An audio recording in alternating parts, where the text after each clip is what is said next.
to the Making of Me podcast, where we dive into stories, strategy, and the insight of people who have transformed their life and help others do the same. Our today's guest is Tiffany Tidwell, our founder of Crown from Arches and an identity reclaimer strategies.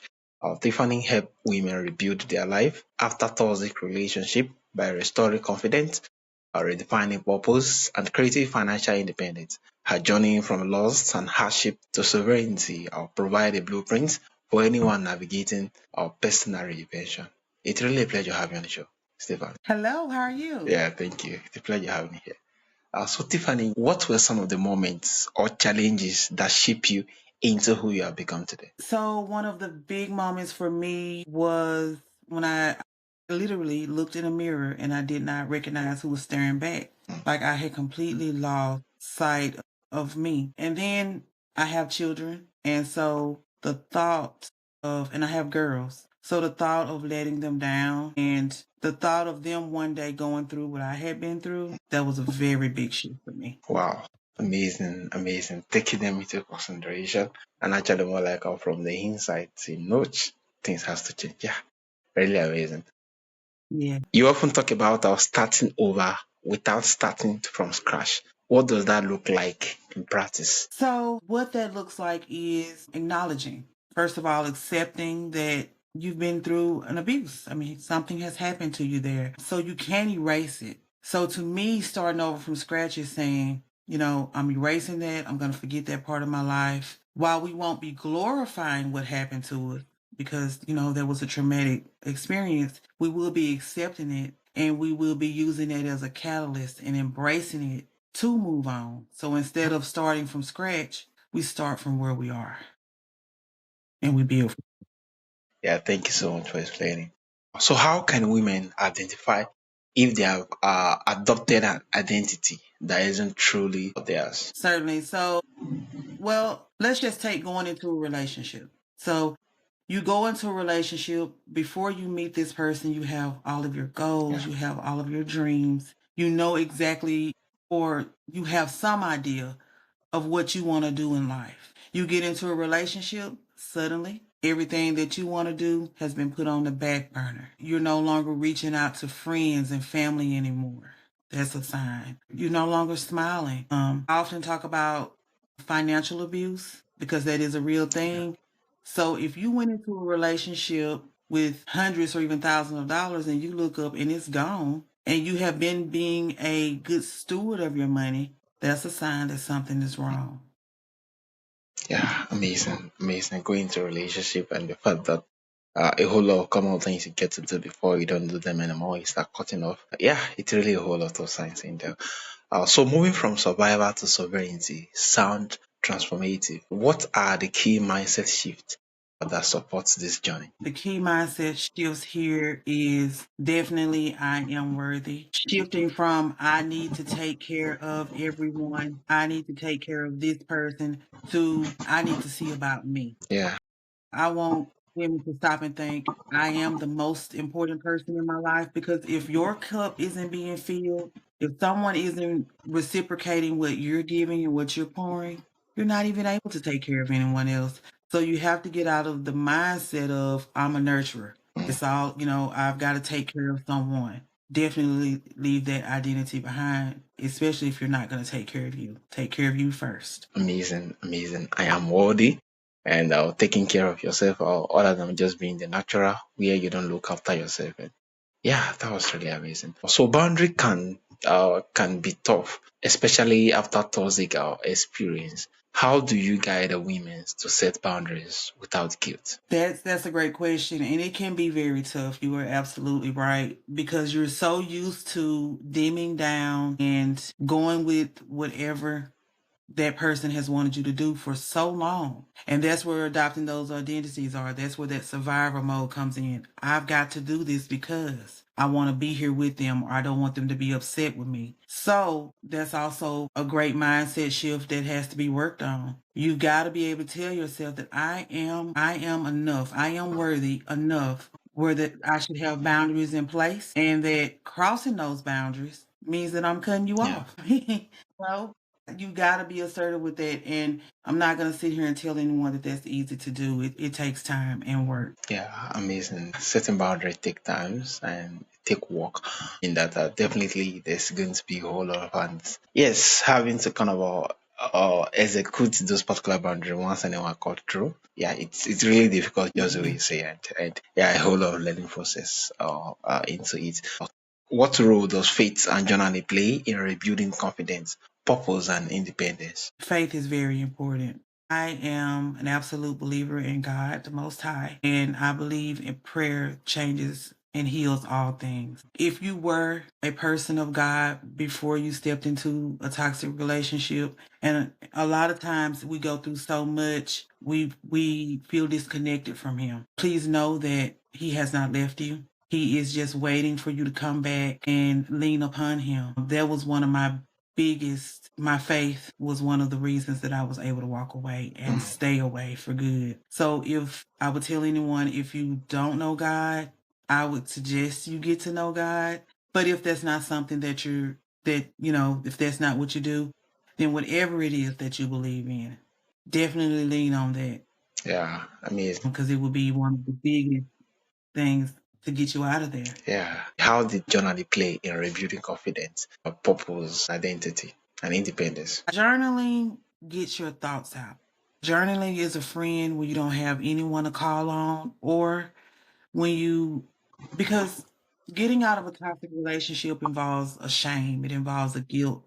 You generally, I know I didn't want to reach out and ask anyone for any help, because a lot of times people have already warned us, you need to step away, he's not good for you, or they're not good for you. And we don't listen because we want to make it work. Women are generally nurturing, big hearted people. Most women are that want to make a relationship work. That's why we got into it. So if you don't want to reach out to someone, if you have that shame or that guilt there, journaling can be your friend because you get those thoughts out of you. If you hold all those thoughts in, it causes so much anxiety, stress, depression. Getting that off of your brain, it helps reset the nervous system, and it tells your brain, yeah, we're getting ready to make a shift and we're getting ready to get out of here. So journaling was really a big thing for me. I still journal today. Yeah, amazing, amazing. Journaling actually more like a big part, being that it's a present friend when no one is there and when you're unwilling to actually speak up yet. Yeah,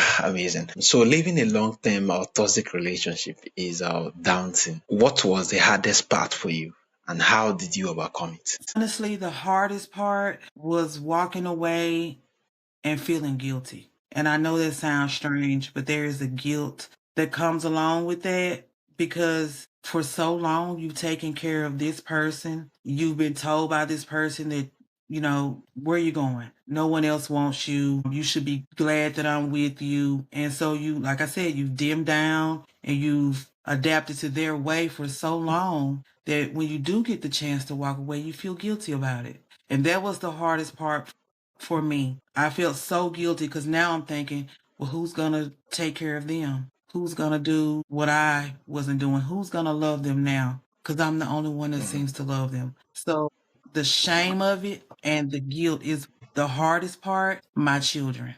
Like I said, I have girls and I don't, when you have kids, they're growing up and they're watching you. And I didn't want them to think that the relationship that they had saw me in was normal. So I want. Yeah, amazing, amazing. Yeah, it's really a whole lot, and the fact that you're able to walk away, not just because you actually choose to, but you don't want your children to actually see from the perspective that, oh, is that what relationship should be made of? Yeah, I think it's really lovely and a boldly step, and I must say thank you for that. So, how can women rebuild professionally after losing confidence or credentials due to trauma? So that actually happened to me as well due to the relationship that I was in. I held a nursing license, and due to the circumstances I was in, I ended up losing those. Ouch.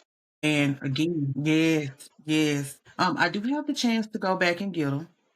I haven't yet. This is my passion now. So, but yeah, there's also a shame that comes with that, and there's a guilt that comes with that. But doing the work, healing, getting rid of those limiting beliefs, and just getting back out there. That's the way to do it. especially with the finances. You might have to reach out to a financial coach. There's a chance that your credit may have been damaged, so you might have to reach out for some financial counseling. And there are free programs out there. The main thing is, again, accept it, acknowledge it, and don't be afraid of don't worry about what people are going to say.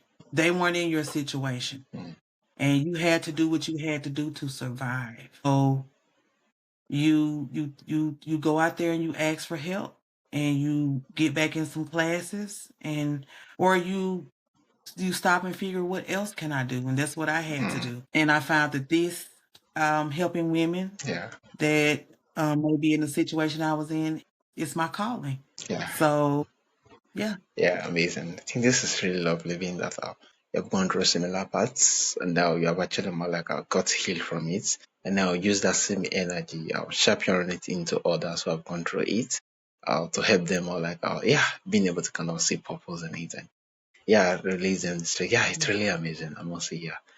Thank you for what you do. So what were some common misconceptions people have about starting over, and how can they shift their perspective? Common misconception, and this will be a part of my framework, is that healing is you're healed. You do the journaling, you do the work, and you're just healed. Healing is ongoing. Mm, I think of it as any other addiction, because when you're in something like that for so long, it is almost like an addiction. yeah, That's where the guilt and the shame comes in. So healing is an ongoing process. So if you know someone who has just gotten out of a relationship like that, they're not healed in 2 weeks. We can't band-aid that and call it heal.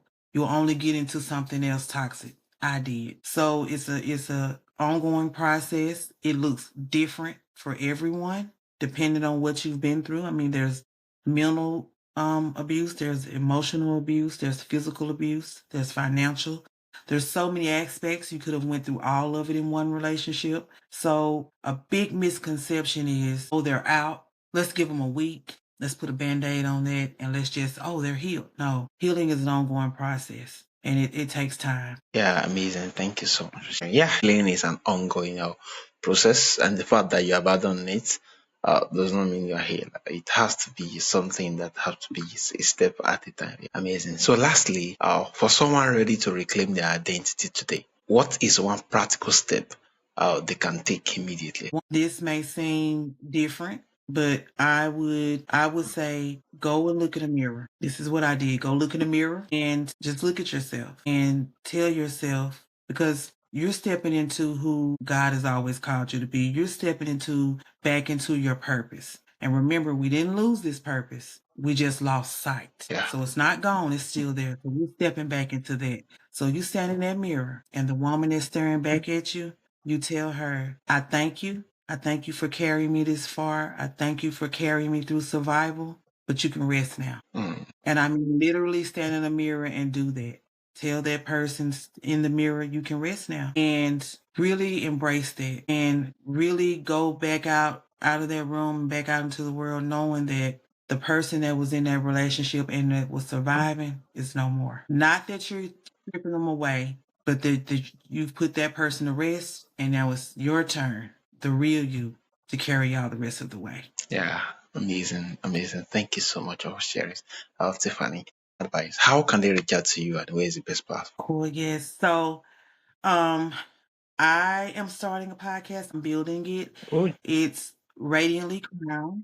Yep, you can find it on YouTube, Radiantly Crowned channel. And I've also written a book, and that's another practical step that they can take. If there's a woman out there looking to start her healing journey, I've written a book. It is available on Amazon. It's a poetic devotionals, 10 days.